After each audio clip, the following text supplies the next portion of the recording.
Wagner, Africa Corps. Pour Martin Ziguélé, c'est blanc bonnet et bonnet blanc. La RCA toujours sous influence des mercenaires.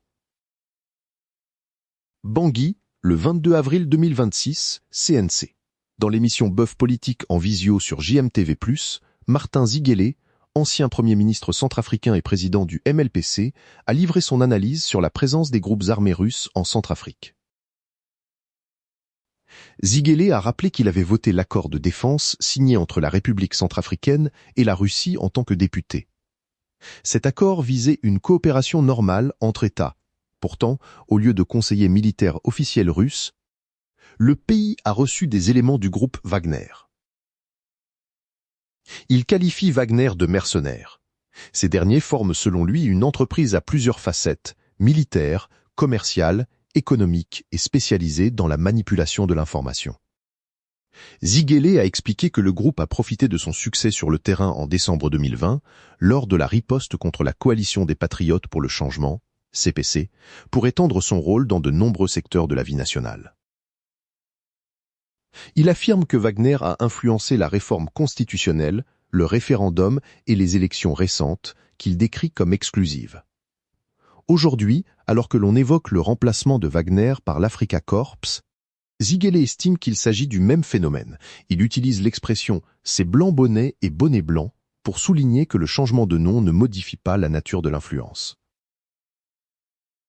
L'ancien chef du gouvernement maintient que les mercenaires n'ont pas leur place dans un état de droit. Leur présence va à l'encontre des principes d'un fonctionnement normal des institutions. Il préfère des relations directes entre États plutôt qu'avec des groupes privés armés. Ziguélé a observé que ces éléments se montrent moins visibles dans les rues de Bangui ces derniers mois. Cependant, il reste persuadé qu'ils demeurent présents sur le territoire, notamment pour assurer la sécurité lors d'événements majeurs comme l'investiture présidentielle prévue le 30 mars au stade Barthélemy-Boganda. Pour lui, cette situation illustre les limites d'une politique étrangère, fondée sur des alliances de circonstances. Il plaide pour que la Centrafrique recherche un équilibre dans ses partenariats et mette toujours en priorité les intérêts nationaux. La maturité d'une telle politique se mesure à sa capacité à diversifier les relations, tout en évitant de dépendre d'un seul acteur. Martin Ziguélé, qui termine son deuxième mandat de député et ne s'est pas représenté aux dernières élections législatives, a indiqué qu'il se consacrera désormais pleinement à son parti et à ses travaux sur l'avenir du pays, notamment à travers son livre Des crises à l'espérance, ma vision pour la Centrafrique.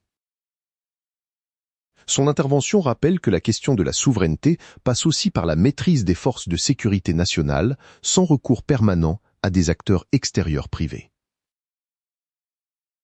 Par Alain Neudilot, contactaire Corbeau News Centrafrique. Corbeau News Centrafrique. Tel WhatsApp, +236 75 72 18 21.